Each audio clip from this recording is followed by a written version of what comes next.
Nations sir, United nations ಈ international ಲಾ ಇವೆಲ್ಲವೂ Iran ಮೇಲೆ ಯುದ್ಧ ಮಾಡಿದಾಗೂ ಇದ್ವಲ್ಲ ಸರ್, ಇರಾನ್ ಮೇಲೆ ದಾಳಿ ಮಾಡಿದಾಗೂ ಇದ್ವಲ್ಲ. ದಾಳಿ ಮಾಡಿದಾಗ ಇರ್ಲಿಲ್ವಾ UN? ಏನ್ ನಿದ್ರೆ ಮಾಡ್ತಿದ್ರ ಅವಾಗ? ICU ಇದ್ರ UN ಅವರು? 2 ಬಾರಿ ರೆಸಲ್ಯೂಷನ್ ಬಂದಿದೆಯಲ್ಲ ಇದಕ್ಕೆ. ಒಂದು ಲೆಬನಾನ್ ನಲ್ಲಿ ಆಗಿರ್ತಕ್ಕಂತ ಅಟ್ಯಾಕ್ ಅನ್ನು ಕೂಡ ಕಂಡೆಮ್ ಮಾಡಬೇಕು ಅಂತ ಹೇಳಿ ಒಂದು ರೆಸಲ್ಯೂಷನ್ ಸರ್ ಕಂಡೆಮ್ ಮಾಡ್ಕೊಂಡು ಕೂತ್ಕೋತಾರೆ ಸರ್. ಈ ಟ್ರಂಪ್ನ ಕಂಡೆಮ್ ಮಾಡಕ್ಕೆ ಯಾರ ಕೈಲೂ ಆಗ್ತಾ ಇಲ್ಲ, ಟ್ರಂಪ್ನ ಹಿಡಿದಿಡಕ್ ಆಗ್ತಾ ಇಲ್ಲ ಅಂದಾಗ ನನ್ನ ಸರ್ವೈವಲ್ ನ ನೋಡ್ಕೋತೀನಿ ಅಂತ ಇರಾನ್ ನಿಂತ್ರೆ ಆ ಪೈಲ್ವಾನನ್ನ ನೆಲಕ್ಕೆ ಕೆಡಬವ್ರು ಯಾರಿದ್ದಾರೆ ಇವತ್ತಿಗೆ? ಅಲ್ಲ, ಈಗ ಏನಿರೋದು ಅಂದ್ರೆ ಸೀಸ್ ಫೈರ್ ಇಂಪ್ಲಿಮೆಂಟ್ ಮಾಡೋದಕ್ಕೆ ಯುನೈಟೆಡ್ ನೇಷನ್ಸ್ ಡೈರೆಕ್ಟ್ ರೋಲ್ ತಗೊಳತ್ತೆ. ಹೇಗೆ? Through PKO, piece keeping operations. ಈಗ ಲೆಬನಾನ್ ಅಲ್ಲಿ ಇದೆಯಲ್ಲ ಆ ರೀತಿ. ಅಲ್ಲಿ ನೋಡಿ ಎಷ್ಟು ಇಸ್ರೇಲ್ ನ ದೌರ್ಜನ್ಯ ಲೆಬನಾನ್ ಅಲ್ಲಿ ನಡೀತಾ ಇದೆ ಅಂದ್ರೆ ಅವರು PKO ಸೋಲ್ಜರ್ಸ್ ಗೆ ಹೊಡೆದು ಹಾಕ್ಬಿಟ್ಟಿದ್ದಾರೆ 7 ಜನನ್ನ ಈಗ 15 ದಿವಸದ ಮುಂಚೆ. ಅದೂ ಕೂಡ ಒಂದು ಗಲಾಟೆ ಆಗಿದೆ UN ಅಲ್ಲಿ. ಈಗ ಏನಂದ್ರೆ UN ಅಲ್ಲಿ ನೋಡಿ ಇರ್ತಕ್ಕಂಥದ್ದು 5 ಸೆಕ್ಯೂರಿಟಿ ಪರ್ಮನೆಂಟ್ ಮೆಂಬರ್ಸ್ ವೀಟೋ ಹೊಂದಿರುವವರು. ಅಲ್ಲಿ ಸಹಮತ ಬೇಕು. ಅಲ್ಲಿ 2 ಚೈನಾ ಮತ್ತೆ ರಷ್ಯಾ ಒಬ್ಬರೇ ಅಪೋಸ್ ಮಾಡಿದ್ರು ಅದು ಇಂಪ್ಲಿಮೆಂಟ್ ಆಗಲ್ಲ. 2 ಜನ ಅಪೋಸ್ ಇರ್ತಾರೆ. ಇಲ್ಲಿ 3 ಜನ ಪ್ರಪೋಸ್ ಮಾಡಿದ್ರೆ ಅವ್ರು ಅಪೋಸ್ ಮಾಡ್ತಾರೆ, ಅವ್ರು ಪ್ರಪೋಸ್ ಮಾಡಿದ್ರೆ ಇವ್ರು ಅಪೋಸ್. ರಷ್ಯಾ ಕೂಡ ಆಲ್ರೆಡಿ ಇದ್ರ ಬಗ್ಗೆ ಒಂದು ಪ್ರಪೋಸಲ್ ನ ಇಟ್ಟಿದೆ, ಚೈನಾ ಕೂಡ ಒಂದು ಇಟ್ಟಿದೆ. ಅಲ್ಲಿ ಈಗ 9 ಅಂದ್ರೆ 10 ಜನ ನಾನ್ ಪರ್ಮನೆಂಟ್ ಮೆಂಬರ್ಸ್ ಪ್ಲಸ್ 5 ಜನ. ಅರ್ಕೆ ಸರ್ಗೆ ಒಂದು ಕ್ವಶನ್ ಕೇಳೋದಿತ್ತು ಸರ್. ಅರ್ಕೆ ಸರ್ಗೆ ಒಂದು ಕ್ವಶನ್ ಕೇಳ್ಬಿಡ್ತೀನಿ ಪ್ರಭಾಕರ್ ಸರ್. ಅರ್ಕೆ ಸರ್ ಕೇಳ್ಬಿಡ್ತೀನಿ. ಅರ್ಕೆ ಸರ್ ಒಂದು ಪ್ರಶ್ನೆ ಕೇಳ್ಬಿಡ್ತೀನಿ. ಅಮೆರಿಕ ಮನಸ್ಸು ಮಾಡಿದರೆ ಅವ್ರ ಮುಂದೆ ಯಾವ UN ಇಲ್ಲ, ಯಾವ ಪೀಸ್ ಕೀಪಿಂಗ್ ಫೋರ್ಸು ಇಲ್ಲ, ಯಾವ ಪೀಸ್ ಕೀಪಿಂಗ್ ಆಪರೇಷನ್ಸು ಇಲ್ಲ. ಇಸ್ರೇಲ್ ಅಮೆರಿಕ ಮನಸ್ಸು ಮಾಡ್ತು, ಮುಗೀತು. ಬಲಾಢ್ಯ ಅಮೆರಿಕ. ರಷ್ಯಾ ಡಿಸೈಡ್ ಮಾಡ್ತು, ಯುಕ್ರೇನಲ್ಲಿ ಅವ್ರು ವಾರ್ ಮಾಡಿಕೊಂಡ್ರು. ನಾಳೆ ಚೈನಾ ಡಿಸೈಡ್ ಮಾಡಿದ್ರೆ ಅವರು ಮಾಡಬಹುದೇನೋ.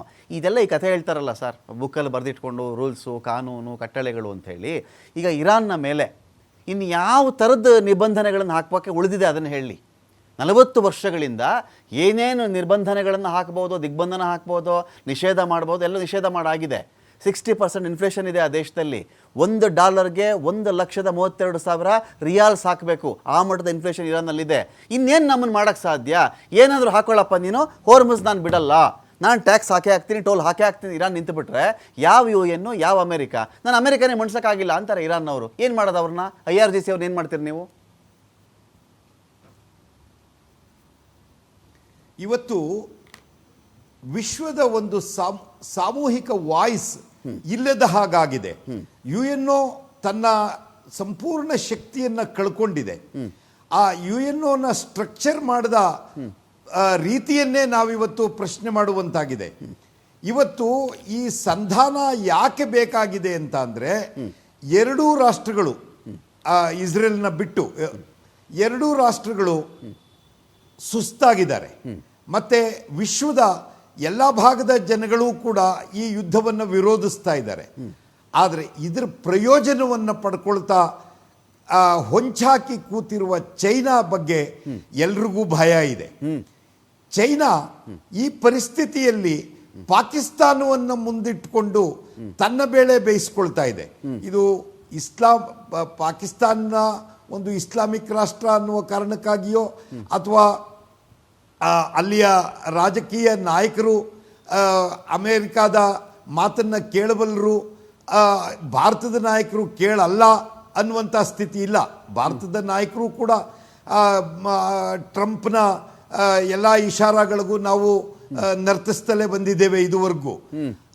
ನಿಜವಾದ ಕಾರಣ ಏನು ಅಂತ ಅಂದ್ರೆ 2 ಶಕ್ತಿಗಳು ಸುಸ್ತಾಗಿದ್ದಾವೆ.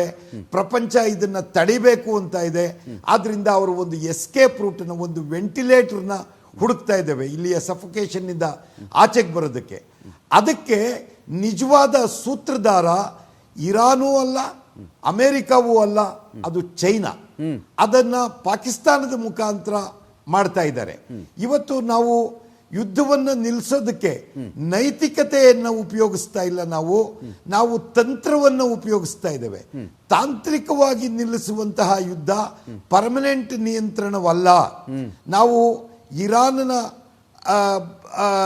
ಇಸ್ರೇಲ್ ಮೇಲಿನ ದ್ವೇಷವನ್ನಾಗಲಿ, ಇಸ್ರೇಲ್ಗೆ ಮುಸ್ಲಿಂ ರಾಷ್ಟ್ರಗಳ, ಅಕ್ಕಪಕ್ಕದ ಮುಸ್ಲಿಂ ರಾಷ್ಟ್ರಗಳ ಮೇಲಿರುವ ದ್ವೇಷವನ್ನಾಗಲಿ ಹತ್ತಿಕ್ಕುವ ಒಂದು ಮಧ್ಯಸ್ಥಿಕೆಯ ಒಂದು ನೈತಿಕ ಒಂದು ಪರಿಹಾರವನ್ನ ಹುಡುಕುವ ಪ್ರಯತ್ನವನ್ನು ಯಾರೂ ಮಾಡ್ತಾ ಇಲ್ಲ.